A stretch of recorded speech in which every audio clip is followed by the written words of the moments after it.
It's your boy D Neal back with another reaction video, guys. Here we are with Germans will find this shocking about Americans by one of our favorite YouTubers, Miss Haley Alexis. Before we dive into this and see what shocks the Germans about us, I feel like they know everything about us at this point, but maybe not. You guys got a favorite video suggestion, you can subscribe to Patreon or drop it in the comment section. Subscribe to the channel, ring notification bell, give a video a thumbs up so it gets suggested. Oh my god!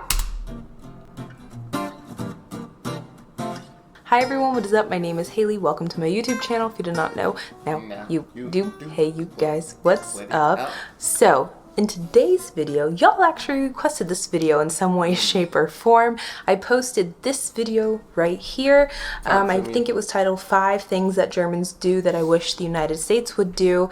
I will link it up above in the eye and down below in the description box if you want to check it out. There was one topic in that video where everyone was like shocked that this happened in the United States or didn't happen in the United States, and people were asking for clarification.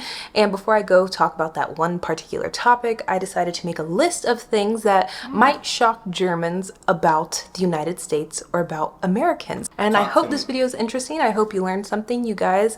As always, don't forget to subscribe. Don't forget to give this video a thumbs up. It's free. It helps me tremendously. It helps my channel tremendously. You're already here, might as well do it. And if you want to have a discussion, as long as you're respectful, the comment section is open. The floor is yours. Let's get right into the first point, which is the reason I'm making this video. And y'all were shocked in the comment section that we do not have unterlassene Hilfeleistung in the United States. If I pronounce that incorrectly, there will be something on the screen that it's translated in English and also in German for people that didn't understand my pronunciation and people that just don't speak German. And this boils down to a law in Germany that requires you to help in an emergency. Usually the bare minimum of this law requires you to call 911 if you are witnessing something. Some people go above and beyond and actually like do CPR. They administer, I don't know, life-saving techniques, as some might say. And so in the video I said I enjoyed this, or I liked this about Germany, and I wish we did this in the United States. And everyone was like, hold up, y'all don't do this in the United States? Y'all aren't required by law to help people? And the short required by, I think if you like are able, if you have a certain license or medical, I don't know, you're able to, but you know the saying, no good deed goes unpunished. I feel like that may have been invented in America because I feel like the reason people don't do this, people would probably want to, but you see these cases of people trying to help somebody, whether it be CPR or doing something, and they end up hurting the person more by trying to save their life, and now they're getting sued by that person for trying to save that person. And so now I feel like a lot of people don't want to put themselves into the position of, well, know what I'm saying? If I go to help, like, now you're worried. Will I, if I mess up, if I do anything wrong, will I be sued? Well, and so, know what I'm saying? It gets to that situation. As far as going above and beyond, calling 911. I mean, you should, if you see something, you should call 911. I don't see why you wouldn't, but that, as far as that goes, big time. Don't do this in the United States. Y'all aren't required by law to help people. And the short, simple answer is no, we're not required to do this in the United States. But so let's say there is a random person on the street that has no medical history whatsoever, no like medical teaching background whatsoever. Exactly. They see a car accident, the person screaming for help, asking the person that is on the side of the road to help them, and the person on the side of the road says, I don't want to help you, or just stands there and doesn't do anything. The person that is standing there doing nothing, is it a shitty, unethical, immoral thing to do? Yes, I think we can all agree on that, but they most likely will not get into trouble for doing that. If they don't want to call 911, if they don't want to help the person out of the car, add whatever else they can do to help to the list, if they don't want to do any of those things, they're not required by law to do that. And so moving on to doctors, nurses, or medical professionals of any sort, y'all were like, yeah, but if someone's a doctor, if someone's a nurse, and they see that happening, they have to step in and help. And the simple boiled down answer is no. Really? Really? Depending on what state you're in. I believe there are 3 or 4 states that require you, if you have a medical background, if you don't have a medical background, to help, but the rest of the states do not require you to do so. Wow. Now, there are some, I would say, that one is shocking for me. I thought if you had like a medical background that you were required to help. That one is a shocker for me. Wow. I know if you didn't have a medical background, I feel like you're not required, because if you do, like I said earlier, if you do anything wrong, you could get sued by said person. Like somebody could be begging you, like in that car crash scenario, help me, you go to, and you drag them out the car and you hurt something on them, and now they're suing you, and it's like, bro, like I just saved your life. What are you doing? But wow, I thought if you had a medical background, you were required by a lot of help. That's crazy. The states do not require you to do so. Now, there are some, I would say, exceptions to this, and that is, let's say a doctor is clocked off work or off the clock, he's driving home and he's in his uniform. He sees an accident. He might be required by his employer in that situation to go help. It all depends on where you're working, what your background is, also what is like ethically correct, what is morally correct. All of those things play a huge role in if someone helps or not. But like I said, at the end of the day, the simple boiled down answer is no. You don't have to. But since there was so much hesitation by bystanders to help in emergency situations, the Good Samaritan law was implemented in the United States. I think it varies from state to state, but I'm just going to say the United States, and if I'm wrong, sorry about that. And this law basically allows you to help someone to the best of your abilities and not be liable. Because let's say that you are doing CPR on someone, you know how to do CPR, and you're doing everything correctly, but the person still succumbs to their injuries.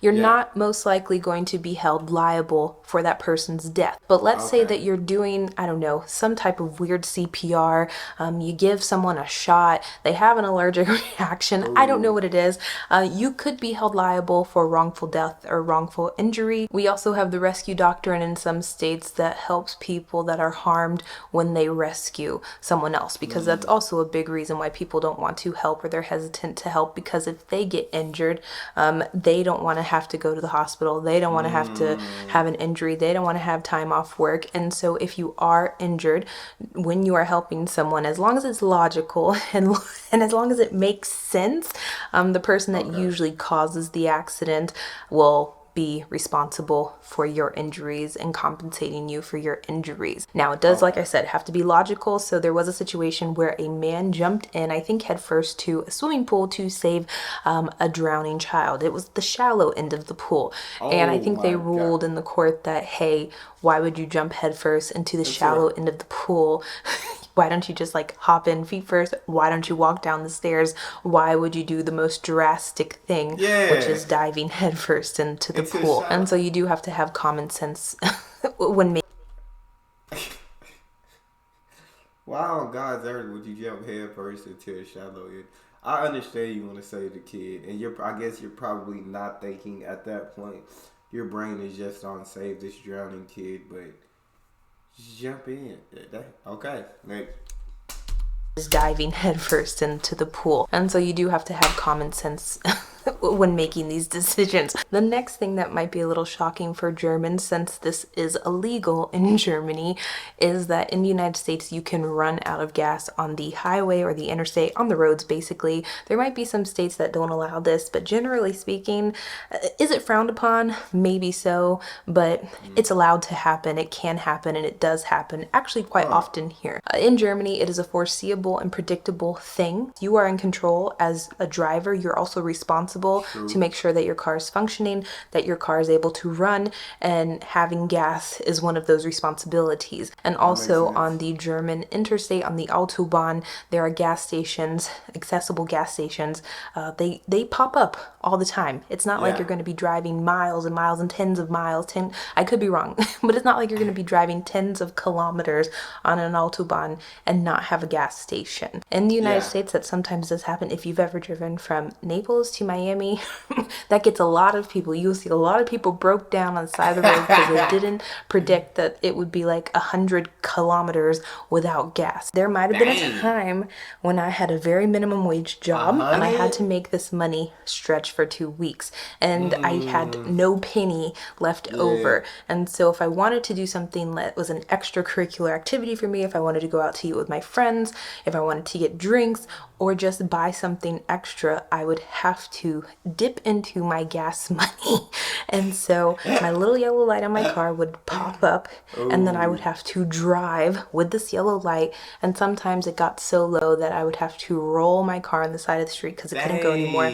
I'd have to call a friend to fill up my gas tank, or like a little gallon gas tank, bring it to me, fill up my car, and then drive to the gas station to fill up. And it was just a continuous cycle for like every 2 weeks until I don't even know what happened until then. If I made a little bit more money, I switched jobs and started making a little bit more money, but at the end of the day, it was a common occurrence. But I do have to point something out, and this might I've never ran out of gas before to where I had to push or roll the car.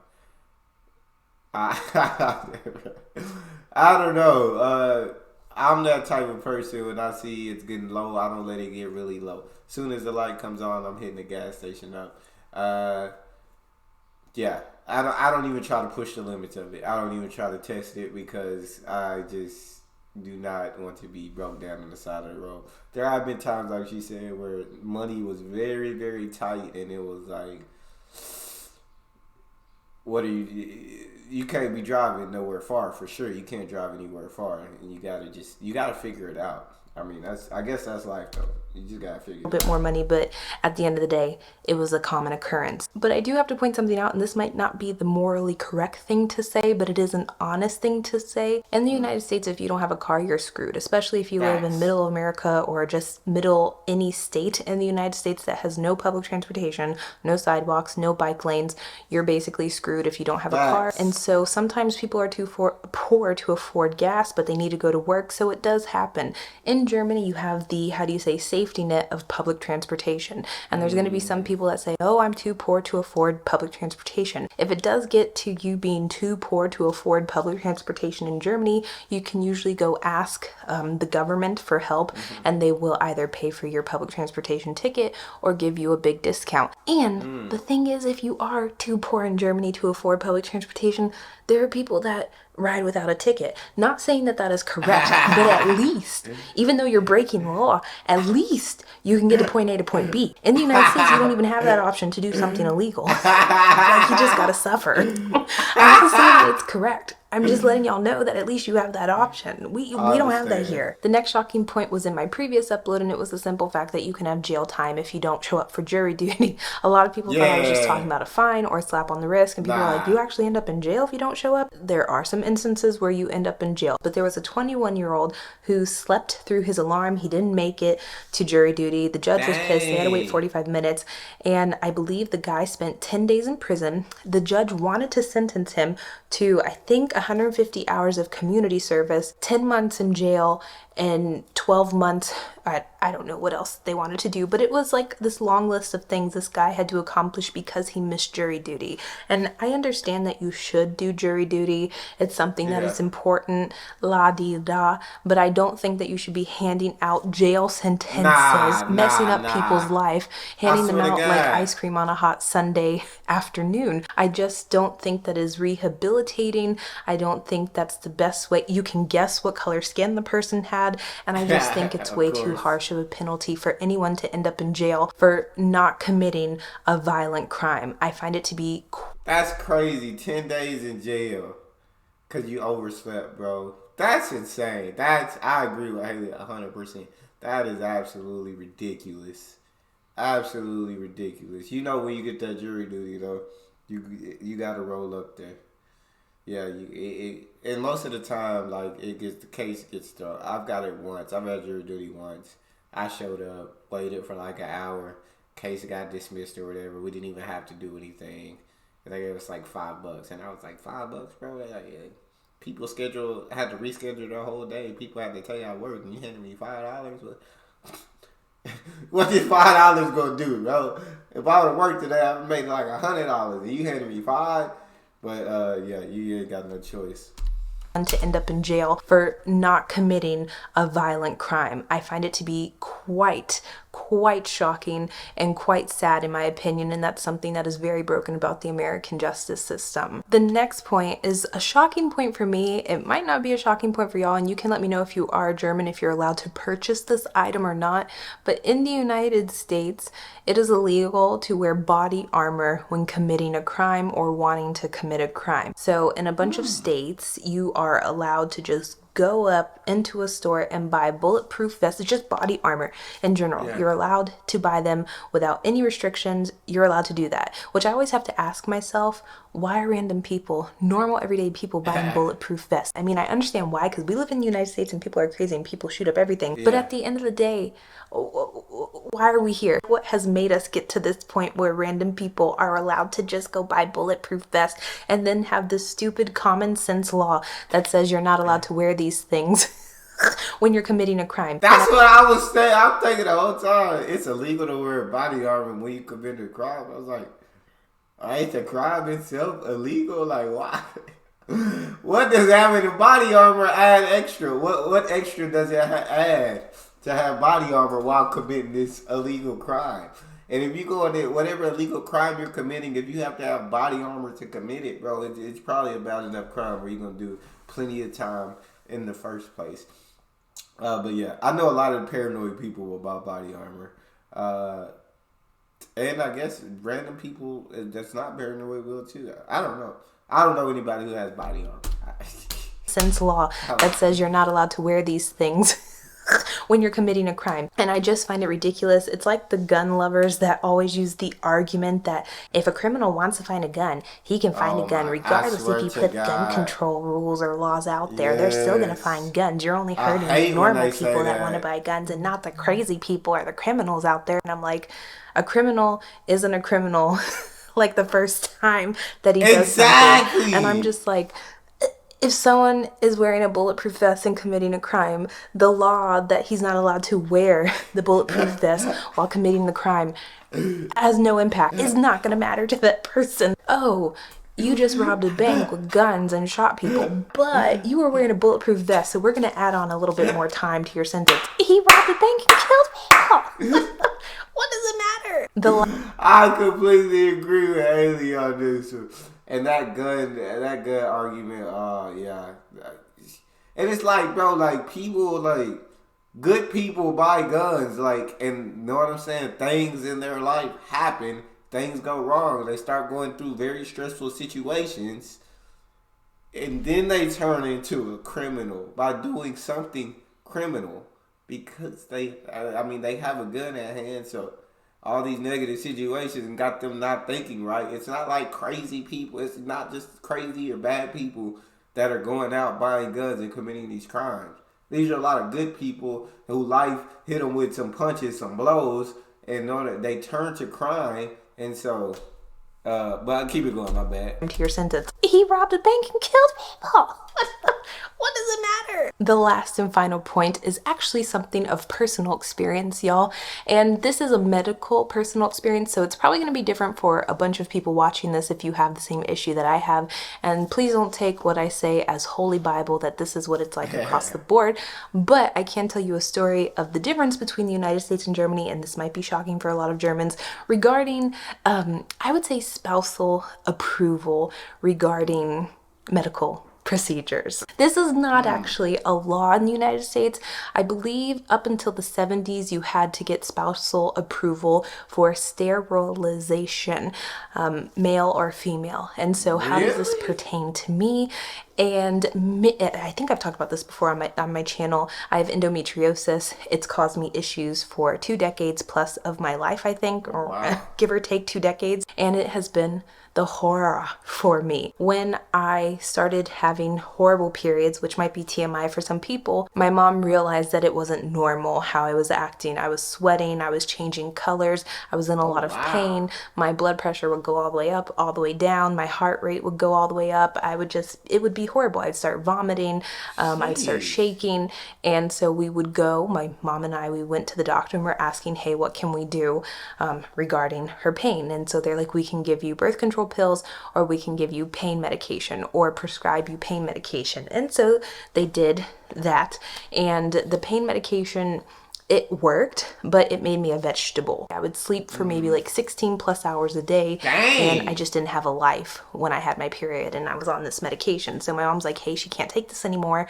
Are there any more options? And they were like, no, there are not that many options, but she could go in for a hysterectomy, but she's way too young and you won't know if she wants to have kids or what the impact will be on her now because she's so young. So just wait until she's a little bit older and come back and see what we can do. And so fast forward to when I was 18, same thing. Hey, I'm coming back for some help. I wanted a hysterectomy, or is there any, how do you say, new information on procedures or anything that you could do to help me out? No. Do some yoga, take a lot of pain medication, go on birth control. That's it. So during that time, I asked about a hysterectomy and they're like, hey, you're really young. You might want to have kids. Just put it off. And I understand I was very young and maybe one day I did want to have kids, still do want to have kids, who knows. But at the time, I knew that my pain was not something, like my pain, living through the pain was not worth me being able to have my own kids, if that makes sense. I knew that from a young age because it was horrible. It feels like I am dying every single month. But fast forward, I had a boyfriend at the time and I asked him, hey, can you go with me to this clinic for just support, because it's easier to have two people so you can like go off of each other and say, what did they say, and make sure that they catch anything that you might miss. We get there, they're explaining everything to me, and I believe it was for a hysterectomy at the time. And the lady, while I'm saying I want a hysterectomy, I'm here for like a consultation regarding a hysterectomy, she literally looks at me, she looks at the boyfriend that I'm with, and she's like saying, well, what does he feel, or how does he feel about the situation? And for me at the time, no red flags or like no little sirens were going off in my head like, hey, this is weird, why would they ask this? I said, I don't give a dang how you feel. If he the problem, we can break up. And then now you just talking to, I'm a single person and you talking to me. I don't see you, that's wild. That's wild. It's like, if a person is asking for that, I understand you wanted to ask their spouse, but their spouse should have no say-so in what they want to do. Their spouse, if they don't agree with it, their spouse can choose to end the relationship. They can choose to split from that person, but they shouldn't have no say-so what that person does with their body. You know what I'm saying? But yeah, that's crazy. That is wild to me. Little sirens were going off in my head like, hey, this is weird. Why would they ask this? I was just like, oh, ha ha ha. He doesn't really care. This is my boyfriend. No big deal. I don't care about him. I don't care what he says. And she's like, yeah, but what if you want children?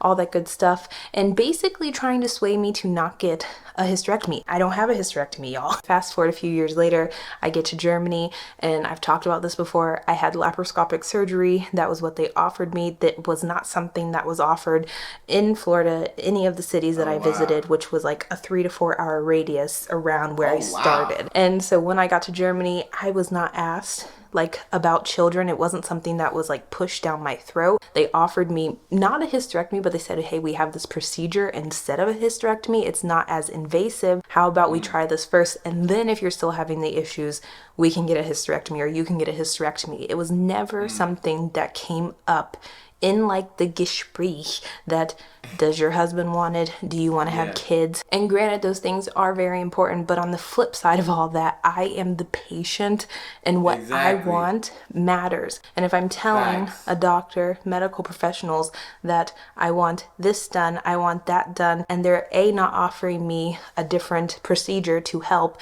or they're not doing the procedure or being very hesitant about the procedure due to them not needing, but like pushing for spousal approval, or me to have spousal approval for myself, or me not wanting children and waiting until I'm old enough to not want to have children. Like every woman's main goal when they're 18 to 30 years old is to have children is really shocking for me. And like I said, it's not everywhere in the United States, but I feel like especially in the South, they really push this. And so yeah, I hope this video is not too long. I feel like it's extremely long, you guys.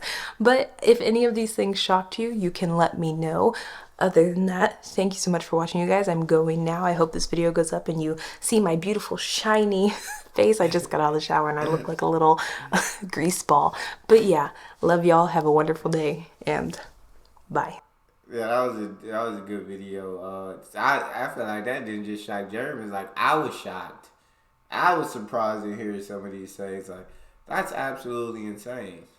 That's all we got though. If you guys got a favorite video suggestion, you can subscribe to Patreon or drop it in the comment section.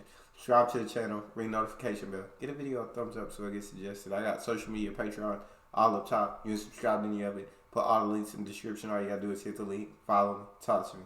Love talking to you guys. You guys are the most incredible team on YouTube. It's your boy D Neal. Out.